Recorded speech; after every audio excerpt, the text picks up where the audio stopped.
Naalala ko there was a time na nawalan ng trabaho yung tatay ko, eh. Tapos kinukuwento niya sa akin, na parang nagko-contemplate na siya ng suicide, gano'n. Gano'ng Ay! level, oo.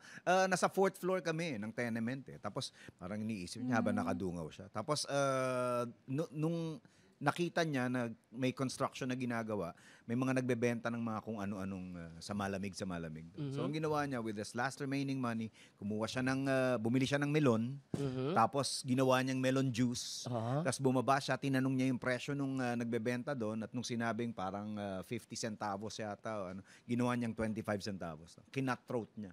Oh, Tapos, siyempre, ang bilis na ubos ng opo. melon niya. Nung naubos kaagad, bumili na naman siya ng melon, gawa uli siya ng melon juice, tapos benta tuloy-tuloy. Hanggang na kahit papano nakabuelo siya. Doon kami nagsimula ng tindahan sa tenement, doon sa bahay namin. Oo nga po. Saan nga po yung tenement? Kasi based po sa research, ano Wow. po ito? Talagang Talagang inano yan, may research Ginugel mo? ba? Opo, ang haba po nito. Wala yung mga graph, ha? In fairness po kay Bebito, first time ko lang po talaga mag-highlighter. Grade school pa lang po ako gumamit ng, huli kong gamit highlighter, grade school ako. Very, Ngayon na lang ulit. very good, very good.